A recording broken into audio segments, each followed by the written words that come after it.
Louis Charleston had walked the same trail through the woods dozens of times. It was his routine, a peaceful hike near his home, accompanied by his quiet and obedient dog. Before we continue, please take some time to subscribe to Dailydose, like, and share this video. The forest never gave him any surprises. That day, however, would be different. Very different. Just 30 minutes into their usual route, his dog froze, then began circling a dense bush with unusual urgency. The barking was sudden and sharp, so unlike him. Louis jogged over, crouched down, and parted the leaves. What he saw inside would lead him into one of the strangest mysteries of his life. Tucked beneath the thick branches was a tiny creature. At first glance, Louis assumed it was a baby rabbit, but something about it was off. It was nearly hairless, its skin pale and pink, and it squealed in a pitch that tugged at his heart. The poor thing looked helpless, vulnerable, but Louis wasn't sure if he should interfere. He stepped away, folding the branches gently back into place, hoping its mother would return. Yet the sound of its cries echoed in his ears as he and his dog continued their walk. They returned an hour later. The little creature was still there alone, trembling, and no less desperate. Louis couldn't bear to leave it behind a second time. He scooped up the pink, squealing animal and brought it home. He placed it gently on his kitchen counter, staring down at it with a puzzled look. "What are you?" he whispered aloud. It had a rabbit-like body, but something didn't add up. Its eyes weren't open. It didn't react to the milk Louis placed near its mouth. Instead, it simply stepped into the bowl with its tiny front paws, refusing to drink. Louis tried again. Nothing. The more he observed the creature, the more confused he became. Frustrated and concerned, Louis called his local vet. After describing the animal's unusual appearance, the vet sounded intrigued. "Can you bring it in? I'd like to take a look myself," he said. Louis wasted no time, placing the small creature in a soft towel and driving to the clinic. The vet was ready. He examined the creature carefully, noting its frailty and dehydration. As he administered fluids and nutrients, his brow furrowed. "You said you thought this was a rabbit?" he asked, still staring at the animal. "Yes, but it doesn't really look like one. I just didn't know what else it could be." The vet shook his head. "I get why you'd think that, but this is definitely not a rabbit." That was the first major twist. Louis leaned forward. "Then what is it?" The vet wheeled over to a nearby computer and began comparing anatomical images. He pointed out the inconsistencies: larger ears, misplaced organs, and strange proportions. "It doesn't match any known domestic species I've worked with," he said, visibly baffled. "Honestly, I have no idea what this is." But he had a proposal. Since the creature appeared healthy, harmless, and even fond of Louis, perhaps Louis should keep it for a while and observe its development. "If it's a baby, its features might become more defined as it grows," the vet suggested. Louis agreed, hoping the mystery would eventually solve itself. At home, Louis made a cozy bed out of his dog's old basket. Over the next couple of days, the creature adapted well. It began to eat, sleep, and even play. Slowly, it became stronger. Louis and the vet kept in close contact, Louis reporting changes in behavior while the vet researched possibilities. Then, on the third night, everything changed. Louis was jolted awake by a loud crash from downstairs. Heart racing, he ran to check. The back door was wide open. Metal trash cans had fallen over, their contents strewn across the patio. "Probably squirrels," he muttered, annoyed. But something didn't sit right. He had definitely locked that door. As he stepped back inside, he noticed the small animal still hairless and half-blind, sitting quietly outside its basket. Could it have? No. It was too small. It couldn't possibly have opened the door or tipped the trash. But the next night, it happened again. This time, the mess was worse. Ripped food packages, spilled coffee, a complete disaster in the kitchen. Louis examined the scene, and then he saw them. Little brown paw prints, made with spilled coffee grounds, trailing directly to the creature's bed. He was stunned. How could something so small cause this much chaos? The vet was fascinated by Louis's report. "Keep watching it," he said. "Let's see what it does next."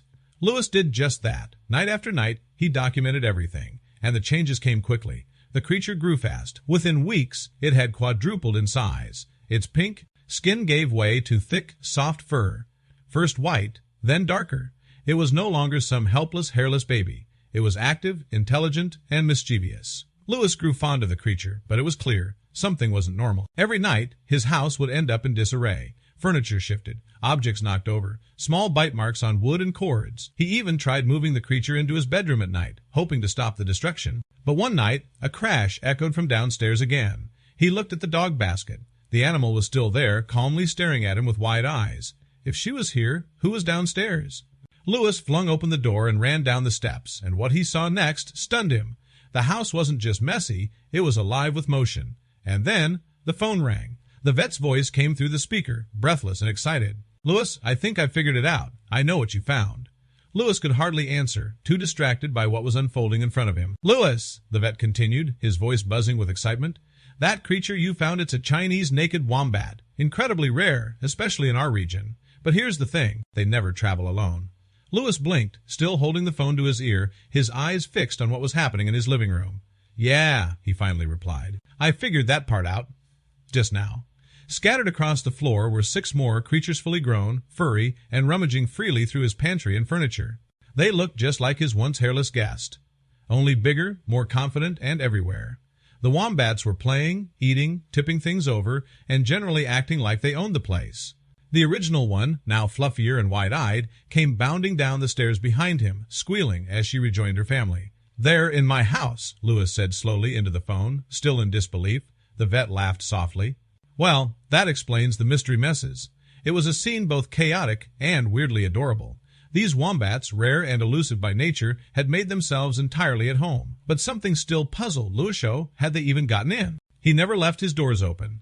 As he turned toward the kitchen, one of the wombats darted ahead of him, beelining for the pantry. Louis followed. There, right in front of him, the small animal nudged aside a loose floorboard with surprising familiarity. Beneath it was a narrow tunnel leading straight under the house. "That's how," he whispered. "They tunneled up. They've been coming and going for who knows how long."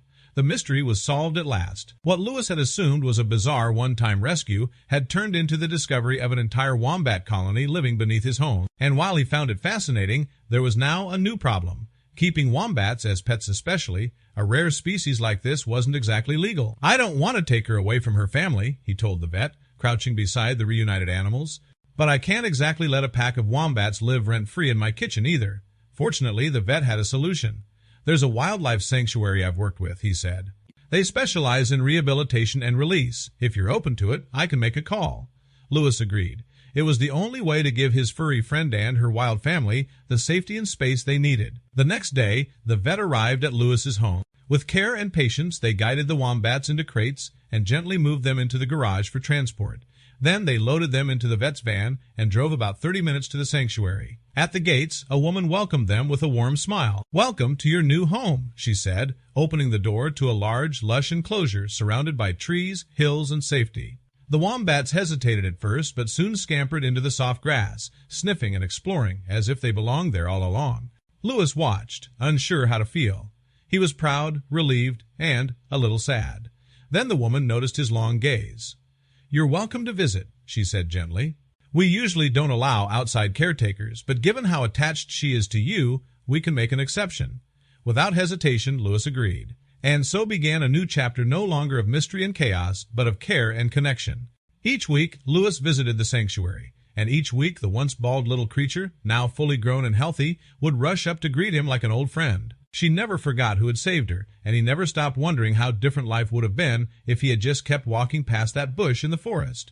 In the months that followed, Louis became more than just a visitor. He volunteered regularly, helping care for other animals and learning more about wildlife rehabilitation. His unique bond with the wombats, especially the one he'd raised, became a story shared by the sanctuary staff to teach visitors about compassion, curiosity, and the unexpected miracles nature can offer when we least expect them. From a strange squeal in a bush, to chaos in the kitchen, to a happy ending under open skies, the journey had been wild, unexpected, and unforgettable. And every time Louis returned to visit, the same creature, no longer a bald, squeaky infant, but a strong and curious adult wombat, would look at him with the same bright eyes and nudge his hand like she used to on the very first day. Because sometimes the weirdest mysteries bring us the most unexpected joys.